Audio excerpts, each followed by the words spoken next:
मेरी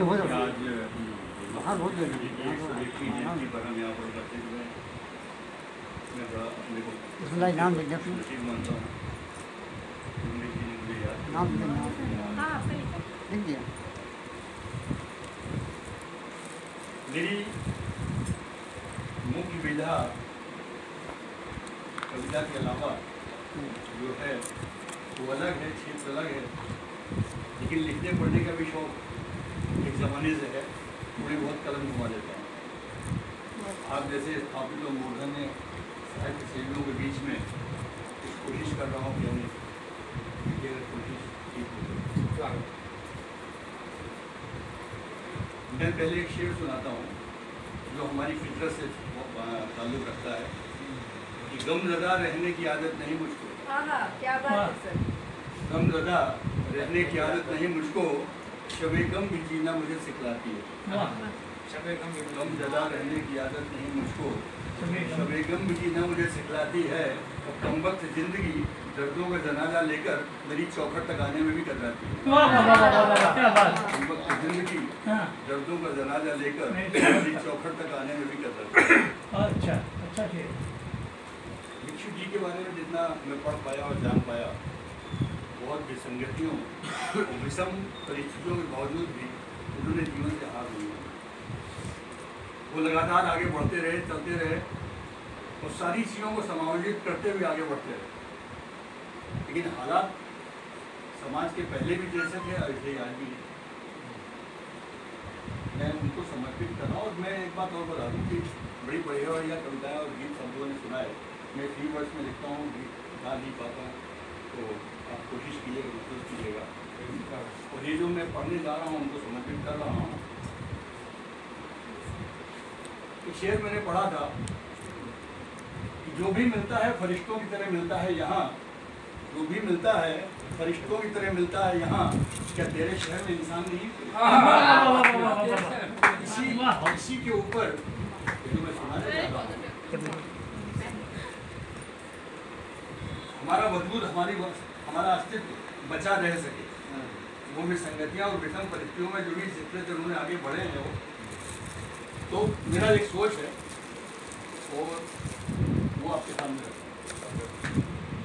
जन्म से ही आहुति बने रहने का संकल्प लिया था मैंने। जन्म से ही आहुति बने रहने का संकल्प लिया था मैंने। इसीलिए जब भी जहाँ भी मेरा व्यक्तित्व मौलिक हुआ, अनायास किसी न किसी दाह कुंड में समर्पित किया गया। क्या बात है। जन्म से ही आहुति बने रहने का संकल्प लिया था मैंने। इसीलिए जब भी जहाँ भी मेरा व्यक्तित्व मौलिक हुआ, अनायास किसी न किसी दाह कुंड में समर्पित किया गया। लेकिन मेरे मन का भारीपन और भीतर का रीतापन, लेकिन मेरे मन का भारीपन और भीतर का रीतापन संसासों की कड़वाहट घुटकते घुटकते मिठास उगलने की कोशिश में जिंदगी के हर आयाम में टूट कर बिखर गई। लेकिन मेरे मन का भारीपन और भीतर का रीतापन संसासों की कड़वाहट घुटकते घुटकते मिठास उगलने की कोशिश में जिंदगी का हर आयाम टूट कर बिखर गया। पर आदमियत का जलील होना ढोया नहीं गया। आदमियत का जलील होना ढोया नहीं गया। हम तो अब भी जिंदगी के बिखरे हुए आयामों को, हुए आयामों को एक बार फिर कांच की किरचों की तरह बटोरने में लहूलुहान होते जा रहे हैं। क्या अच्छा। हम अब भी एक बार फिर कांच की किरचों की तरह बटोरने में लहूलुहान होते जा रहे हैं कि शायद सच उगलने की हिम्मत और अस्तित्व की मौलिकता जिंदा रहती है। क्या बात है, बहुत बढ़िया बात है। लहूलुहान होते जा रहे हैं कि शायद सच उगलने की हिम्मत और अस्तित्व की मौलिकता जिंदा रहती है। बहुत अच्छा। यही उनके साथ ऐसा हुआ जो मैंने पढ़ा। बहुत संघर्ष जीवन किया भैया हमने स्वाभिमान। एक और कविता सुना रहा हूँ जो मैं पहली बार सुना रहा हूँ, 50 साल पहले लिखी। मौन।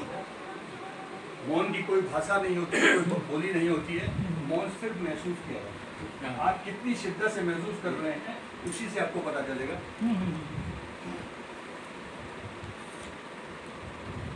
विप्लव का सर्पदंश पीड़ित प्रकाश।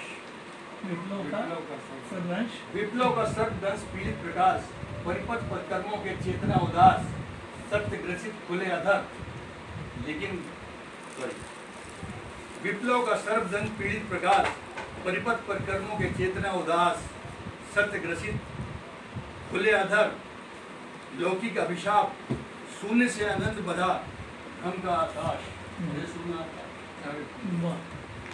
विप्लव का सर्वजन पीड़ित प्रकाश, परिपथ पर कर्मों के चेतना उदास, सत्य ग्रसित खुले अधर, लौकिक अभिशाप, शून्य से अनंत बधा, घम का आभास, अरे सुना आकाश।